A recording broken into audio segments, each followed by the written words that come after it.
வேறு யாராக இருந்தாலும் வந்திருக்க மாட்டாங்க. 102 டிகிரி 103 டிகிரி ஜுரத்தோட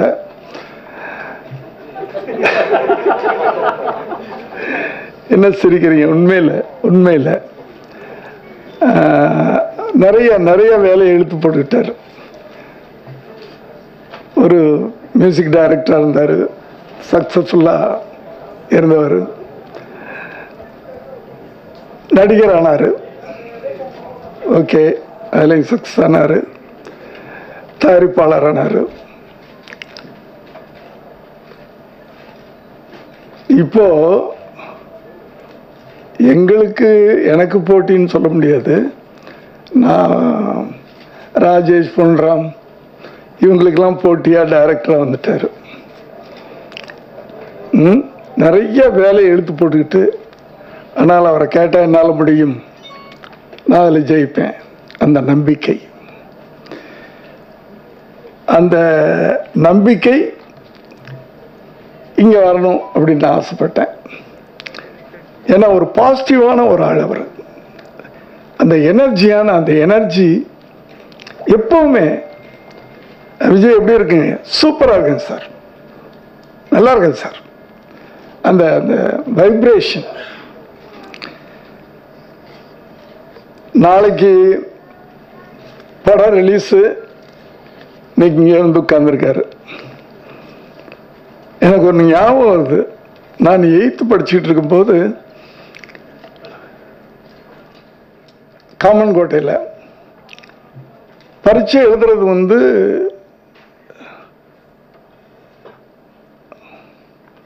பக்கத்தில் திருப்பாச்சின்னு நினைக்கிறேன். அங்கே பரீட்சை எழுதணும். அதான் சென்டர், எக்ஸாம் சென்டர். அங்கே ஒரு ரிலேஷன் வீட்டில் இருந்து டெய்லி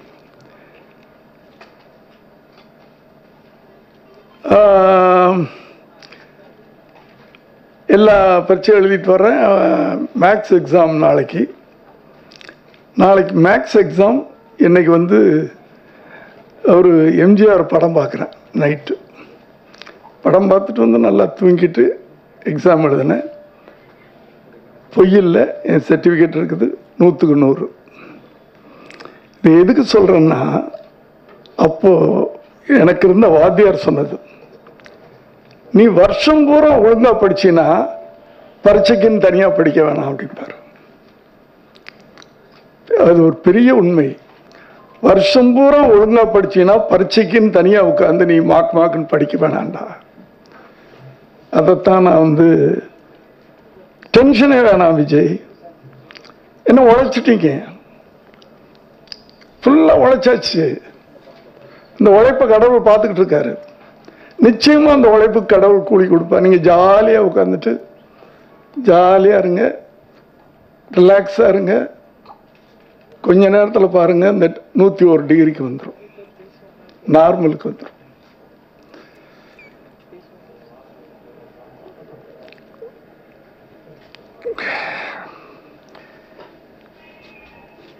ஸோ அவருக்கு என்னுடைய நன்றியை தெரிவிச்சுக்கிறேன்.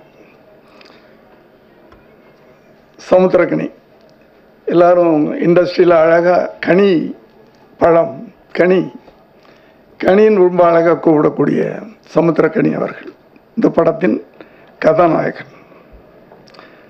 இப்போ சமீப காலமாக அவரை தமிழ்நாட்டில் பார்க்க முடிய மாட்டேங்குது. ஆந்திராவில் டென்ட் போட்டு உட்காந்துட்டார். என்னமோ தெரியல, இன்னைக்கு அதிர்ஷ்டம். இன்னைக்கு ஒரு நாள் வந்துட்டு சாயந்தரமே போகிறேன் அண்ணார். சார் அப்படின்னா நான் இன்னைக்கு ஃபங்க்ஷன் வச்சுக்கிறேன். ஏன்னா படம் முடிஞ்சு போச்சு, ஃபஸ்ட் காப்பி வந்துருச்சு, ப்ரமோஷனே பண்ணலை, அதனால் இன்னைக்கு ஃபங்க்ஷன் வச்சுக்கிறேன். வச்சுக்கங்க சார், அப்போ நைட் இருந்துட்டு காலையில் நான் புறப்பட்டு போகிறேன் அப்படின்னாரு. தமிழ்நாட்டை மறந்துடாதீங்க சார், அங்கே நிறைய சம்பளம் கொடுப்பாங்க தெரியும் எனக்கு. என்ன தெலுங்கு படம் நிறைய நான் பண்ணியிருக்கிறேன்.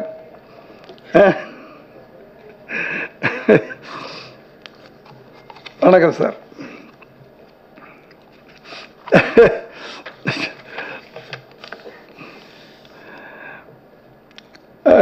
பர்த்திவரன் சரவணன் அவர்கள் வர வேண்டியவர், என்ன காரணமோ தெரியல, வரல.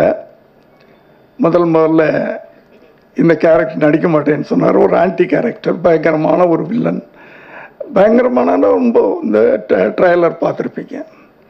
ஐயோ நான் அப்படின்ட்டாரு. ஃபுல்லாக கதையை நேரேட் பண்ணேன்.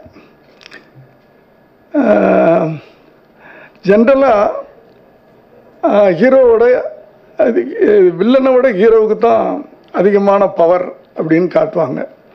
ஆனால் இந்த படத்தில் அது உல்டாவாக இருக்கும். வில்லனுக்கு தான் அதிகமான பவர் அப்படின்ட்டு இருக்கு. அதை கேட்டுட்டு ஓகே சார் நான் நடிக்கிறேன் அப்படின்ட்டார்.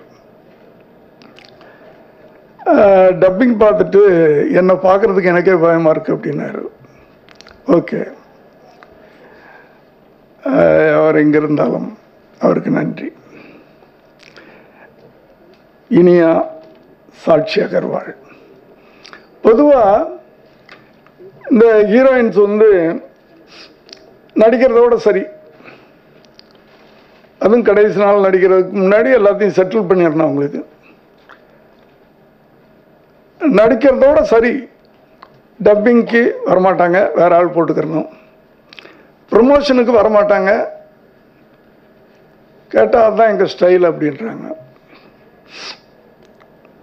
ஆனால் இனியா சாட்சி அகர்வால் 2 பேரும் எனக்கு கிடைச்ச ஒரு அருமையான நடிகர்கள். நல்லா நடிக்கிறதில் மட்டும் இல்லை, கரெக்ட் டைமுக்கு வர்றது மட்டும் இல்லை. இதோ நான் இந்த ஃபங்க்ஷன் வச்சுருக்கிறேன் அண்ணா. அப்படியா சார்? இன்னைக்கு நோட் பண்ணிக்கிட்டேன் சார், அந்த டேட் உங்களுக்கு தான் பிளாக் பண்ணிட்டேன் சார். இனியா சொன்ன வார்த்தை. நன்றி. சாட்சி அகர்வால் அதை விட மேலே, ஒரு படி மேலே, சார் ஃபங்க்ஷனுக்கு அந்த ஃபங்க்ஷன்லேயே அடுத்த படம் ஷூட்டிங் ஆரம்பிச்சிடலாமா சார் அப்படின்னாங்க. ஓகேம்மா, கனி சார் ஓகேன்னா அங்கேயே எல்லாம் கதையும் ரெடி.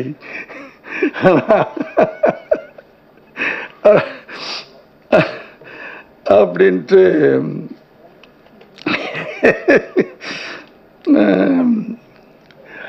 வந்திருக்கேன். பெரியவங்கெல்லாம் மிஸ்டர் சேவியர் பிரிட்டோ என் உறவினர் அப்படின்றதெல்லாம் அப்புறம்.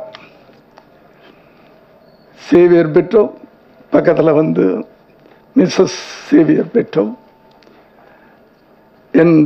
என்னுடைய தங்கையின் மகள். அதாவது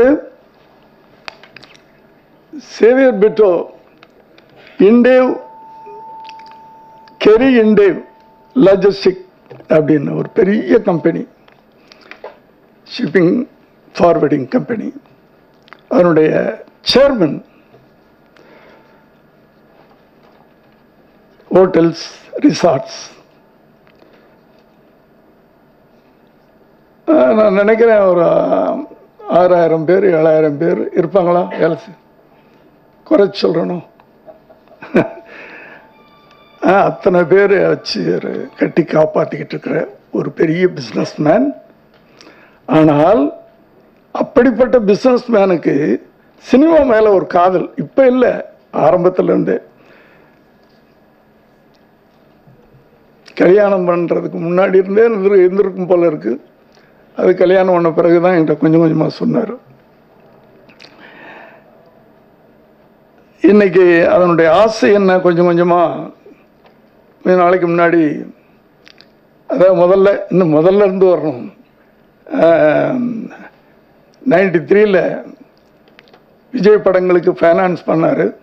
நான் அவங்க பேர்லேயே அந்த படங்கள் எடுத்தேன். பிவி கம்பைன்ஸ், பிரிட்டோ, விமலா, ரசிகன், தேவா, விஷ்ணு என்னும் 3 படங்கள். அதுக்கு பிறகு அவர் டாக்டரை வச்சு ஒரு படம் எடுத்தார். அடுத்து இப்போ விஜய் வைத்து மாஸ்டர் தயாரிப்பாளர். இவ்வளவு பெரிய ஆளு, இவ்வளவு பெரிய அந்தஸ்து, ஆனால் வெரி சிம்பிளா இருப்பார். அவர்கிட்ட பிடிச்சதே அதுதான். என்னைக்கே இவ்வளோ பெரிய பிஸ்னஸ் மேன் கோட்டு போட்டு நான் பார்த்ததே இல்லை, சூட் போட்டு பார்த்ததே இல்லை. சூட் போட்டு வந்திருக்கலாம்ல. நன்றி சார், வந்ததுக்கு நன்றி. அவருடைய மனைவி கல்லூரி வச்சிருக்கிறாங்க, அவருடைய கரஸ்பாண்டன்ட், செக்ரட்டரி.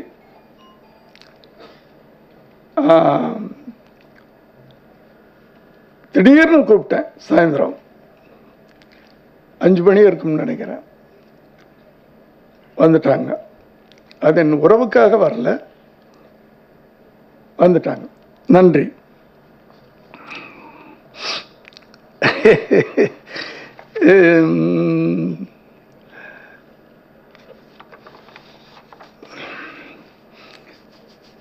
தானு சார் எப்படின்னா, அவர் எவ்வளவு பிஸியா இருந்தாலும் சரி, நான் ஃபோன் பண்ணேன்னா என்ன பதில் வரும்? ஃபோன் எடுத்த உடனே, தானு சார் என்ன சார் சொல்லுவீங்க? தானு சார் என்ன சொல்லுவீங்க? எங்க வரணும், எப்போ வரணும், இப்போ ஆபீஸ்க்கா? அப்படிதான் கேட்பாரு.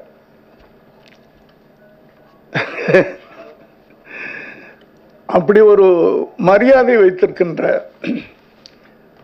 ஒரு மனிதர்.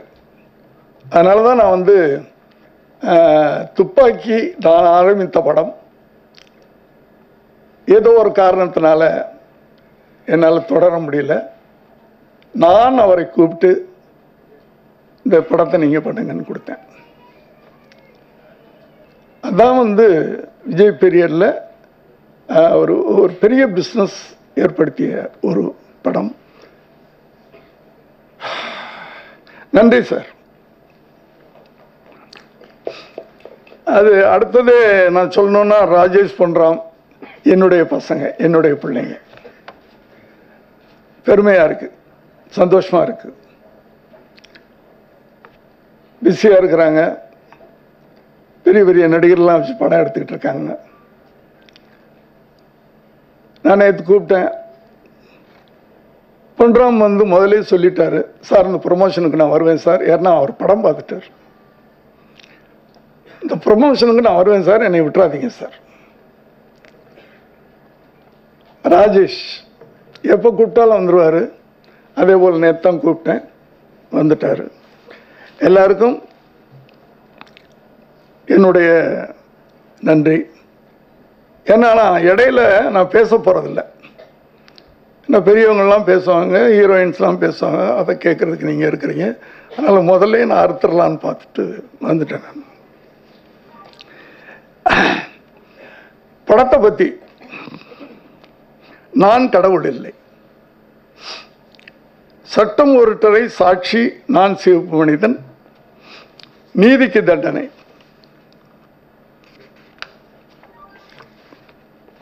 இப்படி எனக்குன்னு ஒரு ஜோனர். இப்படிதான் படம் எடுத்துக்கிட்டு இருந்தேன். ஒரு ஃபேமிலி சென்டிமெண்ட், அதில் மர்டர், கிரைம், த்ரில்லர், அதுக்குள்ள சட்டம் எப்படி விளையாடுது, இப்படிதான் ஒரு ஜோனர்லாம் படம் எடுத்துக்கிட்டு இருந்தேன். சட்டம் சந்திரசேகர்னு பேரு. இடையில 92 அந்த ஜோனர்ல இருந்து மாறினேன். அது மாறினதுக்கு காரணம் உங்களுக்கு தெரியும், எதுக்காக மாறினேன். அவர் நடிக்கணும்னு ஆசைப்பட்டார் என் மகன். அவரை ப்ரமோட் பண்ணணும்னா இளைஞர்களுக்கு ஏற்ற மாதிரி படம் எடுக்கணும். சமூகம் அது இது அப்படி இப்படின்லாம் வேண்டாம். இளைஞர்கள் மத்தியில் முதல்ல அவர் ரீச் ஆகணும், அதுக்கப்புறம் சமூகத்துக்கு வரட்டும், சமுதாயத்துக்கு வரட்டும் அப்படின்னு கொஞ்சம் என்னுடைய ஸ்டைலை மாற்றினேன். இப்போது மீண்டும் பல ஆண்டுகளுக்கு பிறகு அவங்க பேசும்போது சொன்னாங்க, எப்போதெல்லாம் தர்மம் அழிந்து அதர்மம் தலை தூக்குகிறதோ அப்போதெல்லாம் நான் மீண்டும் பிறந்து வருவேன்.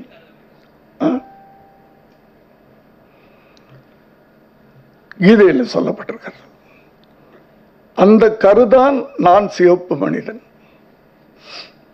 அதே கருவை வைத்து இந்த படத்தை நான் பண்ணியிருக்கிறேன். இதை பற்றி இதுக்கு மேலே நான்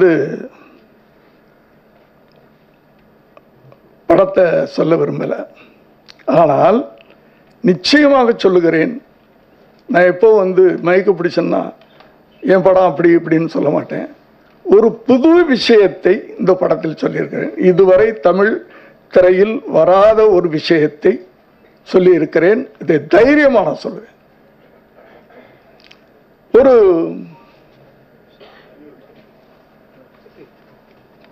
எங்க இல்லப்பா இது வேணும் எனக்கு, அந்த அமெரிக்கா எங்க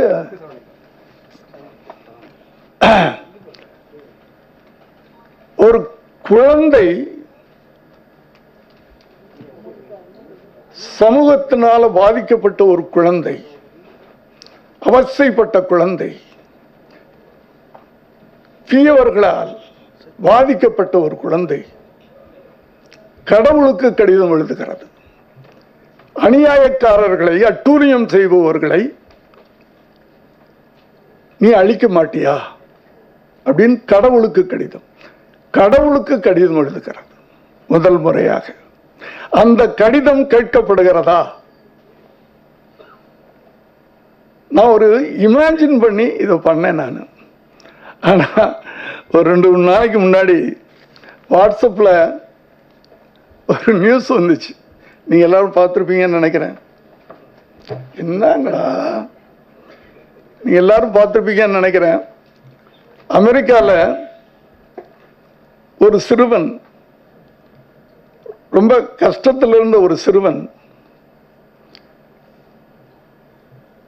$50 வேணும்னு கடவுளுக்கு லெட்டர் போட்டிருக்கான். யாராட்டையும் கேட்டு பார்த்தா கிடைக்கல. கடவுளுக்கு லெட்டர் போட்டிருக்கான் $50 வேணும்னு.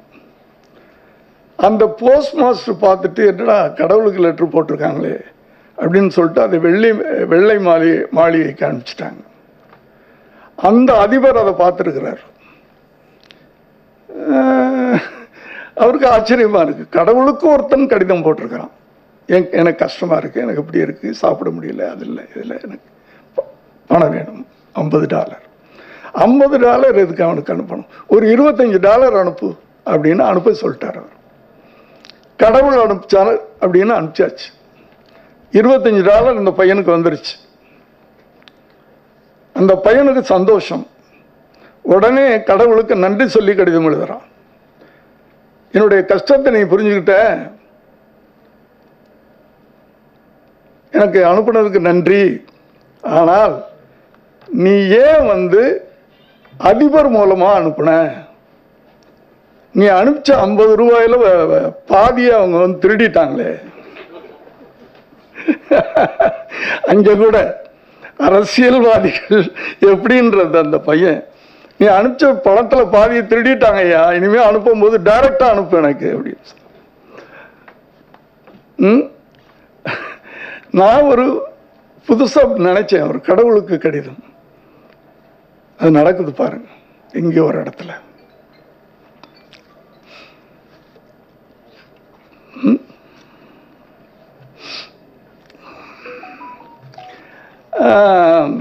அடுத்தது மேடையை நான் எப்பவுமே ஏதாவது நல்ல விஷயங்கள் சொல்லணும்ட்டு நான் யூஸ் பண்ணிக்கிறது என்னுடைய வழக்கம். ஒரு டைரக்டர், ஒரு எழுத்தாளன்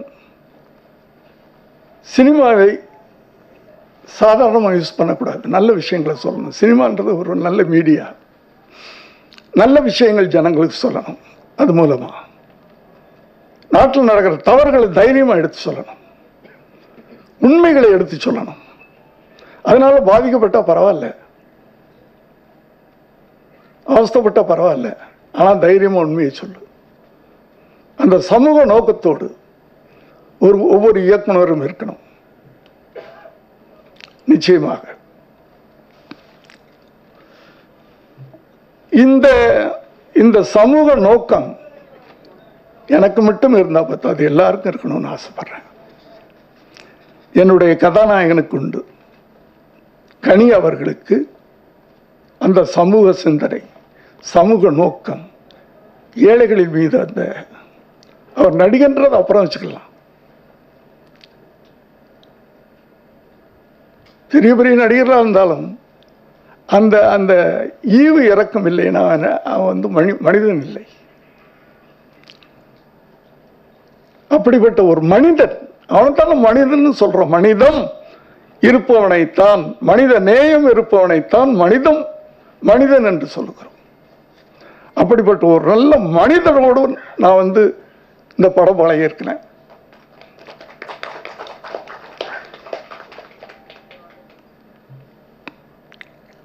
அதனால இது எல்லாருக்குமே இருக்கணும். 2 நாளைக்கு முன்னாடி இதே இடத்துல ஒரு ஆடியோ ரிலீஸ் ஃபங்க்ஷனில் கலந்துக்கிட்டேன். அதில் வந்து நான் வந்து விஜய்க்கு எப்படி பேர் வச்சேன், விஜய் வெற்றின்றது, அதுக்கு சில காரணங்கள்லாம் நீங்களாம் வந்திருப்பீங்க அன்னைக்கு. சில காரணங்கள்லாம் சொல்லி அமிதாப் பச்சனுடைய பேர் எல்லா படங்கள்லையும் விஜயன் தான் இருக்கும் அப்படின்லாம் சொல்லி, விஜய் என்றால் வெற்றி அப்படின்னு சொல்லி விஜயன் பேர் வச்சேன்னு ஒரு உண்மையை சொன்னேன். 2 நாள் கழித்து வலைதளத்தில் ஒரு 2-3 பேர் வரிசையாக உட்காந்துக்கிட்டு வேற ஒரு கதையை சொல்கிறாங்க. விஜயுடைய தாத்தா வந்து வாயின் ஸ்டுடியோவில் வேலை பார்த்தாரு அங்கே. அதனால இந்த குழந்தை பிறந்தவொன்னே தூக்கிட்டு நாகிரெட்டிகிட்ட போனாங்க. நாகிரெட்டி தான் விஜய்னு பேர் வச்சார்னு ஒரு புது கதையை சொல்கிறாங்க. அதாவது மீடியாக்கள் நீங்கள் உண்மையை சொல்லுங்கள், பொய்யெல்லாம் சொல்ல வேணாம். எதுக்கு, ஏன் இப்படி? உண்மையை சொல்லுங்கள்ன்றேன். நடக்கிற தவறுகளை தைரியமா சொல்லுங்க. சொல்றதுக்கு எவ்வளவு விஷயம் இருக்குல்ல. டேட்டு கொடுத்துட்டு நடிக்க போக மாட்டேன்றாங்க, அதை பத்தி சொல்லு. இல்ல பணம் கொடுக்குறேன்னு சொல்லிட்டு கொடுக்க மாட்டேன்றார் ஒரு ப்ரொடியூசர், அதை பத்தி சொல்லு. எவ்வளவோ ஏன் சினிமாவில் இருந்துகிட்டே நான் என் பிள்ளைக்கு பேர் வச்சேன்னு சொன்னா நாயடியார் வச்சார்னு சொல்றாங்க. ஏன்னு தெரியல. ஏன்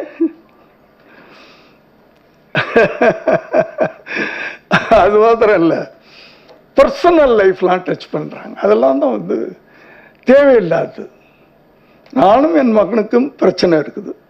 ஆமா, பிரச்சனை இல்லாத ஃபேமிலி எது? ஃபேமிலினா பிரச்சனை இருக்கும்ல.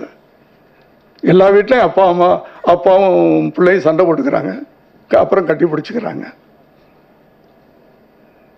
இதையே தனிப்பட்ட வாழ்க்கையில் தனிப்பட்ட பர்சனல் விஷயங்களை எல்லாம் எதுக்கு நீங்க மேல போட்டுக்கிட்டு? ஆனா ஒரு சந்தோஷம்,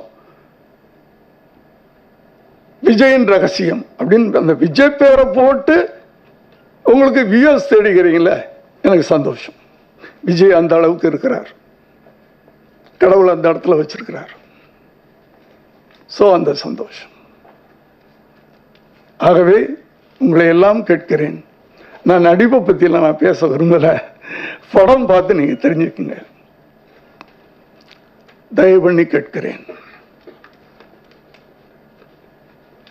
அன்பை விதைப்போம், அன்பை அறுவடை செய்வோம்.